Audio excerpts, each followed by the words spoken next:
حضرت سلیمان علیہ السلام اللہ کے جلیل القدر نبی اور بنی اسرائیل کے عظیم بادشاہ تھے جو حضرت یعقوب علیہ السلام کی نسل سے تھے۔ آپ کے والد حضرت داؤد علیہ السلام خود بھی ایک عظیم نبی، فرمانروا اور زبردست عدل و حکمت کے مالک تھے۔ حضرت سلیمان علیہ السلام کو اللہ نے بچپن ہی سے غیر معمولی ذہانت، فہم و فراست اور حکمت عطا کی تھی۔ آپ بنی اسرائیل کے وہ نبی تھے جنہیں اللہ نے نبوت اور بادشاہی دونوں عطا فرمائیں، ایک ایسا شرف جو بہت کم انبیاء کو ملا۔ آپ کا زمانہ بنی اسرائیل کی تاریخ کا ایک سنہرا دور شمار کیا جاتا ہے، جہاں عدل، امن، تعمیرات اور روحانی طاقت اپنے عروج پر تھی۔ قرآن مجید میں حضرت سلیمان علیہ السلام کا تذکرہ متعدد مقامات پر آیا ہے، خاص طور پر سورۃ النمل، سورۃ صاد، سورۃ سبا اور سورۃ الانبیاء میں اللہ تعالیٰ نے ان کا ذکر نہ صرف بطور نبی بلکہ بطور حکیم بادشاہ کے بھی کیا ہے، جو جنات، انسانوں، جانوروں اور ہوا پر حکمرانی کرتے تھے۔ حضرت سلیمان علیہ السلام کا بچپن ہی غیر معمولی ذہانت اور فہم کا عینہ دار تھا۔ ایک مشہور واقعہ جو سورۃ الانبیاء میں ذکر ہوا ہے، دو آدمی ایک مقدمہ لے کر حضرت داؤد علیہ السلام کے پاس آئے۔ ان میں سے ایک کا کہنا تھا کہ دوسرے شخص کی بکریاں اس کے کھیت میں داخل ہو کر سب کچھ چر گئیں۔ حضرت داؤد علیہ السلام نے بکریاں متاثرہ شخص کو دینے کا حکم دیا، لیکن حضرت سلیمان علیہ السلام نے ایک نہایت حکیمانہ فیصلہ دیا کہ بکریاں عارضی طور پر کھیت کے مالک کو دے دی جائیں تاکہ وہ ان کا دودھ اور فائدہ اٹھا سکے، اور دوسرے شخص کو کھیت کے اصلاح کا حکم دیا جائے۔ جب کھیت پہلے جیسا ہو جائے تو بکریاں واپس کر دی جائیں۔ اللہ تعالیٰ نے سلیمان علیہ السلام کو درست قرار دیا، اور یہ اس بات کا ثبوت تھا کہ بچپن ہی سے وہ غیر معمولی عقل و فہم رکھتے تھے۔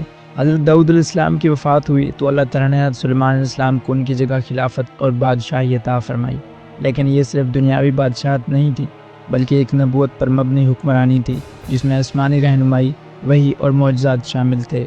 آپ کا تخت، انتظامی صلاحیت، علم و حکمت اور عدل و انصاف پوری دنیا میں مشہور ہوئے۔ اللہ تعالیٰ نے انہیں خاص طور پر آزمایا اور ان کے اختیارات کو عظیم معجزات کے ساتھ بڑھا دیا۔ حضرت سلیمان علیہ السلام کو اللہ تعالیٰ نے ایسی وسعت علم، گہرائی فہم عطا فرمائی جو انسانی تاریخ میں منفرد ہے۔ ان کا علم صرف کتابی یا شریعت سے متعلق نہیں تھا، بلکہ اللہ نے انہیں ایسی غیر معمولی صلاحیتیں عطا کیں جو انسانی عقل سے ماورا ہیں۔ قرآن مجید کی سورۃ النمل میں ارشاد ہے، اور سلیمان داؤد کا وارث بنا، اور اس نے کہا، اے لوگو، ہمیں پرندوں کی بولی سکھائی گئی ہے اور ہمیں ہر چیز سے کچھ نہ کچھ دیا گیا ہے، بے شک یہ بڑا فیصلہ ہے۔ حضرت سلیمان علیہ السلام کو اللہ نے پرندوں، جانوروں، حتیٰ کہ چیونٹیوں کی زبان بھی سکھائی۔ ایک موقع پر جب وہ اپنی فوج کے ساتھ جا رہے تھے تو ایک چیونٹی نے اپنی قوم سے کہا کہ اپنے بلوں میں داخل ہو جاؤ تاکہ سلیمان اور اس کے لشکر تمہیں بے دھیانی میں روند نہ ڈالیں۔ حضرت سلیمان نے یہ بات سنی تو مسکرائے اور اللہ کا شکر ادا کیا۔ اللہ تعالیٰ نے حضرت سلیمان علیہ السلام کو جنات، پرندوں، ہواؤں اور دیگر عناصر پر اختیارات دیا جو کسی بھی نبی کو اس درجے میں عطا نہیں ہوا۔ سورہ صاد اور سورۃ سبا میں ذکر آتا ہے، تو ہم نے ہوا کو اس کے تابع کر دیا جو اس کے حکم سے چلتی تھی۔ ہوا حضرت سلیمان علیہ السلام کی سواری تھی جو انہیں ایک دن میں مہینوں کا فاصلہ طے کروا دیتی۔ وہ جنات کو حکم دیتے جو ان کے لیے قلعے، محلات، مجسمے اور تالاب بناتے تھے۔ یہ تمام مخلوقات حضرت سلیمان علیہ السلام کے حکم کے منتظر تھے۔ حضرت سلیمان علیہ السلام کی زندگی کا سب سے مشہور اور منفرد واقعہ ملکہ سبا یعنی بلقیس کے ساتھ پیش آنے والا قصہ ہے، جو قرآن مجید کی سورہ نمل میں نہایت دلکش انداز میں بیان ہوا ہے۔ اس واقعے میں حکمت، سیاسی فہم، علم الہی اور اللہ کی قدرت کے بے مثال جلوے نظر آتے ہیں۔ حضرت سلیمان علیہ السلام نے جب یہ محسوس کیا کہ ایک عظیم سلطنت ملکہ سبا کی حکومت سورج کی پوجا کرتی ہے اور اللہ وحدہ لا شریک کا انکار کرتی ہے، تو انہوں نے دعوت توحید کے لیے ایک نہایت حکیمانہ خط بھیجا۔ یہ خط حضرت سلیمان علیہ السلام نے ہدہد پرندے کے ذریعے بھیجا، جس میں لکھا تھا، یہ خط سلیمان کی طرف سے ہے اور یہ ہے اللہ کے نام سے جو بڑا مہربان نہایت رحم والا ہے۔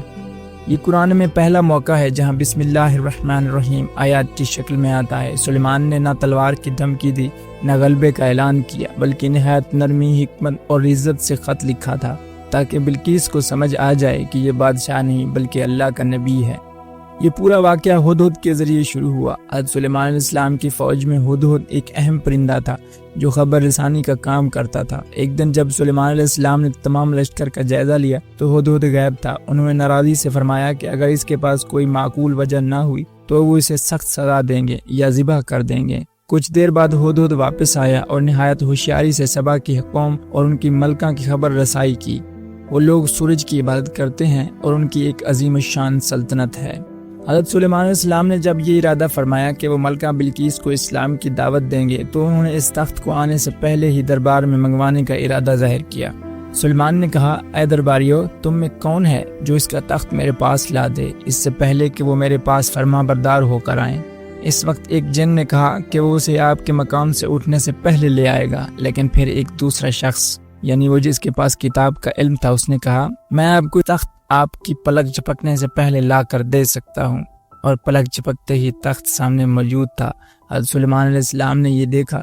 بلقیس جب حضرت سلیمان علیہ السلام کے دربار میں آئی تو اس نے اپنے تخت کو بدلا ہوا پایا۔ حضرت سلیمان نے اسے ایک شیشے کا محل دکھایا جسے وہ پانی کا تالاب سمجھ کر اپنے کپڑے چڑھانے لگی۔ سلیمان علیہ السلام نے فرمایا یہ پانی نہیں شیشہ ہے۔ یہ سب کچھ دیکھ کر اور سلیمان علیہ السلام کے علم اور حکمت، توحید اور اللہ کی معجزات کو سمجھ کر بلقیس نے دل سے تسلیم کیا۔ اے میرے رب، میں نے اپنی جان پر ظلم کیا اور میں نے سلیمان کے ساتھ اللہ رب العالمین کے لیے اسلام قبول کر لیا۔ حضرت سلیمان علیہ السلام کو اللہ تعالیٰ نے نہ صرف بادشاہی دی بلکہ ایک ایسی مافوق الفطرت طاقت بھی دی جس سے آپ جنات کو قابو میں رکھتے، انہیں کام سونپتے اور ان کی نگرانی فرماتے۔ یہ تمام تفصیلات قرآن مجید کے مختلف صورتوں میں نہایت پراثر انداز میں بیان کیے گئے ہیں۔ وہ جنات سلیمان علیہ السلام کے لیے جو وہ چاہتے محل، مجسمے، بڑے بڑے لگن جیسے حوض اور جمی ہوئی دیگیں بناتے۔ یہ جنات مختلف شعبوں میں کام کرتے تھے، جیسے معمار جو قلعے، محلات اور عبادت گاہیں بناتے، مجسمہ ساز۔ اگرچہ امت محمدیہ میں تصویر سازی حرام ہے لیکن اس وقت یہ جائز ذریعہ ہنر تھا۔ کچھ سرکش جنات اور شیاطین جو خلاف حکم جاتے، حضرت سلیمان علیہ السلام ان کو بیڑیوں میں قید کروا دیتے۔ حضرت سلیمان علیہ السلام کا سب سے بڑا تعمیری کارنامہ مسجد الاقصی کی تعمیر تھی جس میں جنات نے دن رات کام کیا۔ یہی وہ مسجد ہے جس کا ذکر حدیث میں بھی ہے جہاں نبی علیہ السلام نے معراج کی رات تمام انبیاء کی امامت فرمائی۔ حضرت سلیمان علیہ السلام نے اللہ تعالیٰ سے یہ دعا کی تھی اے میرے رب، مجھے معاف فرما اور مجھے ایسی سلطنت عطا فرما جو میرے بعد کسی کو نصیب نہ ہو۔